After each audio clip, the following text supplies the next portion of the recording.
Hello दोस्तों, astro stock prediction में आपका स्वागत है। Good morning. सुबह के लगभग 7 बजे है और आज है नवंबर का पहला डेट 1 नवंबर 2023। प्री मार्केट रिपोर्ट में प्रस्तुत कर रहा हूँ। मार्केट शुरू होने के पहले क्या संकेत है, कौन से न्यूज़ इंपॉर्टेंट है, टेक्निकल डाटा क्या बोल रही है, इन सभी के ऊपर हम लोग डिस्कस करेंगे। शुरू करने से पहले चैनल के डिस्क्रिप्शन बॉक्स में बिलो द टाइटल डिस्क्लेमर रखा है, इसको कृपया पढ़िए। यानी एज पर डिस्क्लेमर, ये एजुकेशनल प्रोग्राम है। इसके तहत जो भी मैं बोल रहा हूँ ये मेरी पर्सनल राय है, मेरी खुद की राय है। आपके प्रॉफिट या लॉस, लाभ या हानि के लिए मैं और मेरा चैनल जिम्मेदार नहीं रहेंगे, रिस्पॉन्सिबल नहीं रहेंगे। ये नोट कर करके मेरा एस्ट्रो स्टॉक प्रेडिक्शन चैनल सिर्फ और सिर्फ यूट्यूब पे ही अवेलेबल है, बाकी कहीं भी नहीं। ये भी नोट कर करके चलिए दोस्तों शुरू करेंगे। दोस्तों, कल तो हमारा मार्केट आखिरी के आधे घंटे में ज़बरदस्त टूटा। एफआई की जो सेलिंग थी स्टॉक फ्यूचर में, उसकी वजह से, ये मैंने आपको ऑलरेडी बताया था। लेकिन रात में अमेरिकन मार्केट पहले स्टार्टिंग में गिरा, उसके बाद अच्छी रिकवरी अमेरिकन मार्केट में देखी गई और लगभग 125 पॉइंट 125 पॉइंट्स प्लस में अमेरिकन मार्केट क्लोज हो गया, ऊपर प्लस में। और ये बहुत ही शानदार क्लोजिंग थी अमेरिकन मार्केट में। मोर इम्पॉर्टेंट 33,000 के इम्पॉर्टेंट सपोर्ट के ऊपर क्लोज किया था, टेक्निकल के ऊपर अमेरिकन मार्केट डाउ जोन्स में।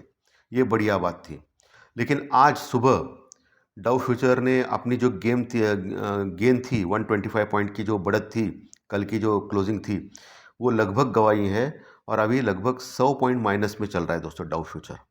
उसकी वजह, सबसे इम्पॉर्टेंट वजह है कि आज फेड की पॉलिसी डिक्लेयर होने वाली है। फेड के चेयरमैन पावेल आज फेड की पॉलिसी डिक्लेयर होने वाली करेंगे और लगभग सभी का मानना है कि आज rate of interest as it is रखा जाएगा, कुछ भी बदलाव उसमें नहीं किया जाएगा। फिर डर किसका है?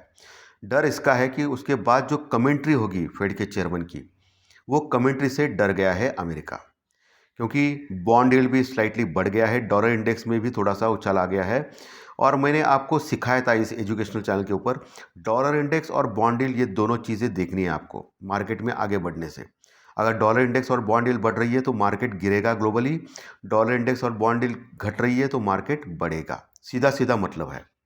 तो इसके ऊपर आपको देखना ही देखना है। और स्वाभाविक है कि आज फेड का डिसीजन है तो डॉलर इंडेक्स और बॉन्ड यील्ड में थोड़ा उछाल आना स्वाभाविक है, उसमें कोई परेशानी नहीं है। लेकिन सबसे इम्पॉर्टेंट चीज़, हमारा जो गिफ्ट निफ्टी है अभी लगभग 40 पॉइंट माइनस में दिखा रहा है दोस्तों। यानी गैप डाउन ओपन हो रहे हैं हम लोग 40 पॉइंट ज़्यादा नहीं होते हैं, लेकिन गैप डाउन ओपन हो रहे हैं। लेकिन आज एशिया का रुख जो है बहुत ही बढ़िया है दोस्तों। एशिया के लगभग सभी मार्केट अच्छे खासे पॉजिटिव है। स्पेशली जापान का मार्केट, जो जापान का कल पॉलिसी डिक्लेयर हो गया था, उन्होंने भी rate of interest as it is रखा था। उसके पहले यूरोपियन मार्केट में भी rate of interest as it is रखा था, बढ़ा नहीं था या कम नहीं किया था। तो वही ट्रेंड अमेरिका करेगा आज, ऐसा कयास बांध रहे सब लोग। और जापान का मार्केट आज ज़बरदस्त बढ़ा है, लगभग 650 पॉइंट, जी हाँ, 650 पॉइंट प्लस में चल रहा है जापान का मार्केट। तो एशिया ज़बरदस्त है, इसीलिए हम लोग ज़्यादा गिरे नहीं, 40 पॉइंट सिर्फ माइनस में है। नहीं तो डाउ फ्यूचर 100 पॉइंट माइनस में है तो हम लोग भी 100-150 पॉइंट माइनस में चले जाते थे। ये हमेशा होता है, क्योंकि एफआई की पुरजोर सेलिंग चल रही है। कैश में सेलिंग ज़्यादा नहीं है लेकिन फ्यूचर्स में बढ़िया सेलिंग चल रही है उनकी, बहुत बढ़िया ज़बरदस्त सेलिंग चल रही है। जो इम्पोर्टेंट स्टॉक्स है इंडेक्स के हेवी वेट्स, उसमें सेलिंग चल रही है। तो इसके कारण हमारा मार्केट लगातार गिर रहा है। लेकिन आज एशिया की वजह से हम लोग बच गए और थोड़ा बहुत गैप डाउन जो 30-40 पॉइंट माइनस में दिखा रहा है, वो दिखा रहा है दोस्तों। आज और एक अच्छी बात ये हुई हमारे लिए, इंडिया के लिए, कि क्रूड ऑयल जो है वो और 2% गिरा है दोस्तों, $87 के आसपास आ गया है। और ये बहुत बढ़िया है।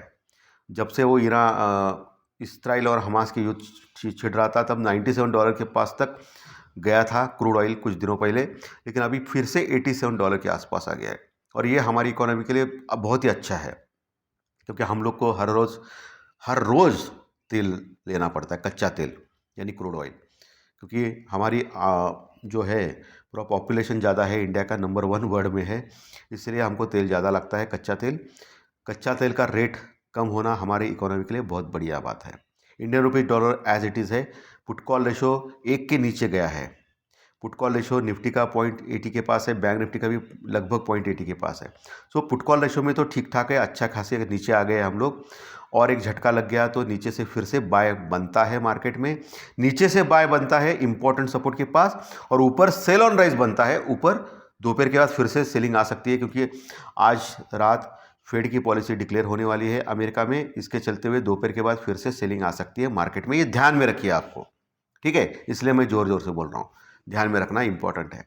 फिर से प्रॉफिट बुकिंग ऊपर से होगी और फिर नीचे आएगा मार्केट। ओवरऑल मुझे लग रहा है कि नेगेटिव सेंटीमेंट ज़्यादा रह सकता है मार्केट में। रिलायंस का शेयर्स के ऊपर ध्यान रखना है आपको, रिलायंस शेयर, HDFC बैंक का शेयर, इसके ऊपर ध्यान रखना है, और टाटा स्टील का जो आज रिजल्ट आएगा उसके ऊपर भी ध्यान रखना है। मुझे लगता है कि रिलायंस शेयर थोड़ा कमज़ोर होने के संकेत दे रहा है, ओके। HDFC बैंक शेयर जो है वो बैंक निफ्टी का देखना पड़ेगा कि HDFC बैंक शेयर क्या करेगा, क्योंकि कल फिर ऊपर आ गया फिर नीचे आ गया। HDFC बैंक में वॉलेटिलिटी ज़्यादा है, क्योंकि FI के पास ये बड़े बड़े शेयर्स ही है दोस्तों, इंडेक्स वेट, उनको बेच के वो क्या करता है, फिर मार्केट को मैनिपुलेट करता है। तो ये हमेशा देखा गया है, तो इसके ऊपर आपको ध्यान रखना है दोस्तों। बाकी FI और DI की जो सेलिंग मैंने बोली ज़्यादा नहीं थी कुछ। FI ने लगभग 700 के आसपास का करोड़ का माल कैश में बेचा था, और DI ने 300 करोड़ का माल खरीदा था। इतना ज़्यादा नहीं था, लेकिन फ्यूचर्स में, स्टॉक फ्यूचर में ज़्यादा सेलिंग की है FI ने दोस्तों। ये थोड़ा ख़राब है, क्योंकि इंडेक्स में जो लॉन्ग पोजीशन है उनकी सिर्फ 12% के आसपास है, 11-12% के आसपास, ज़्यादा नहीं है पोजीशन उनकी इंडेक्स में, लॉन्ग में। सो इंडेक्स में तो वो कुछ नहीं कर सकते, लेकिन स्टॉक में वो लोग सेलिंग में उतर आए हैं। सो इसके लिए प्रॉब्लम है, और अभी हम लोग इम्पोर्टेंट सपोर्ट के पास है। 19,000 के पास हम लोग लगभग है अभी। 40 पॉइंट गैप डाउन हो गया, तो कल 19,080, 19,080 के पास निफ्टी क्लोज हो गया था। 40 पॉइंट गैप डाउन यानी 19,050 या 19,000 के बीच में, 19,050 के बीच में हम लोग कहीं खुलेंगे। सो आपको इम्पोर्टेंट सपोर्ट क्या आएगा, 19,000 आएगा गैप डाउन के बाद। सो इसके ऊपर आपको ध्यान रखना है। अगर 18,980, 18,980 के नीचे चलता है तो 18,950 पहला टारगेट, उसके बाद 18,920 दूसरा टारगेट, तीसरा टारगेट 18,900। 18,980 के नीचे खुल सकता है तो 18,950 फर्स्ट टारगेट, 18,920 दूसरा टारगेट, 18,900 तीसरा टारगेट आ सकता है। 18,900 के ऊपर अच्छी पुट राइटिंग है, सो वो एक सपोर्ट का काम कर सकता है आज के दिन के लिए। उसके नीचे नहीं जाना चाहिए, उसके नीचे गया तो फिर 18,800 यानी 18,800 तुरंत आ सकता है, ये ध्यान में रखिए नीचे के लेवल। ऊपर दोस्तों क्योंकि ज़्यादा गैप डाउन नहीं है, बड़ा गैप डाउन नहीं, 40 पॉइंट का गैप डाउन है, तो ऊपर आ सकता है, ऊपर से प्रॉफिट बुकिंग हो सकती है, बट ऊपर कहाँ तक जा सकता है। ऊपर दोस्तों वही है 19,120, 19,120 ये पहला रेजिस्टेंस रुकावट, दूसरा 19,150 जो बार बार वहाँ से नीचे आ रहा है, एक 19,150 यानी 19,150 दूसरा रेजिस्टेंस, तीसरा रेजिस्टेंस रुकावट 19,180, 19,180, उसके बाद 19,220, 250, ये लेवल्स आपको ध्यान में रखना है। अगर वो क्रॉस नहीं कर पाए तो आप पुट ले सकते हो निफ्टी में स्टॉप लॉस के साथ ऊपर, ओके। आपको क्या करना है, सपोर्ट के पास लेना है, ऊपर बेचना है, बस ये आप खेल खेलते हुए। आज मुझे लगता है कि मूवमेंट एक नीचे लेना है, ऊपर सेल करना है, ऐसा मूवमेंट आज हो सकता है दोस्तों, टाइम पास का मूवमेंट हो सकता है। लेकिन वोलेटिलिटी बढ़ रही है, पिछले 2 दिनों से लगभग 8% इंडिया विक्स बढ़ा है दोस्तों, एक दिन 5% और कल 3%। तो इंडिया विक्स बढ़ना ये बहुत ही खतरा माना जाता है स्टॉक मार्केट के लिए, क्योंकि इंडिया विक्स लगातार बढ़ रहा है। परसों तो हम लोग प्लस में क्लोज हो गए, लेकिन तभी भी 5% बढ़ा था। इसके लिए मुझे थोड़ी शंका थी कल के सेशन के लिए, और कल आपने देखा माइनस में, लेकिन दोपहर 3 के बाद ज़बरदस्त सेलिंग आई, दोपहर 3 बजे तक ठीक था मार्केट। तो दोस्तों ये निफ्टी का हो गया। वही बैंक निफ्टी जो 30 पॉइंट अभी 40 पॉइंट माइनस में दिखा रहा है, गैप डाउन दिखा रहा है, यानी 100-150 पॉइंट माइनस में खुल सकता है bank Nifty. So bank Nifty दोस्तों जो ऑलरेडी नीचे है 42,800 के ऊपर क्लोज हो गया था, सो फिर से 42,600 के आसपास खुल सकता है, 600-700 के आसपास खुल सकता है। तो आपको खुलने के बाद क्या देखना है, 42,600-700 के पास खुल सकता है। देखने के बाद 42,500, 42,500 का लेवल तोड़ता है या नहीं ये देखना है। अगर तोड़ेगा नहीं तो 42,500 के नीचे जितना करीब आएगा उतना आप वहाँ बाय कर सकते हो बैंक निफ्टी में स्टॉप लॉस के साथ, ओके। 42,500 को तोड़ना नहीं चाहिए, 42,500 तोड़ गया तो फिर 42,300, 42,000 तुरंत आ सकते हैं बैंक निफ्टी में, ये ध्यान में रखिए। और ऊपर के लेवल दोस्तों वही 43,000 एक स्ट्रॉन्ग रेजिस्टेंस रुकावट है, उसके बाद 43,120 एक स्ट्रॉन्ग रेजिस्टेंस रुकावट है, उसके बाद 43,300, 350 ये रेजिस्टेंस रुकावट है। मैं बार बार क्यों बोल रहा हूँ ये लेवल, आपको रट्टा मार के ये लिखने की भी ज़रूरत नहीं पड़ेगी आपको, ये आपको ध्यान में रखनी चाहिए, आपकी मेमोरी होनी चाहिए।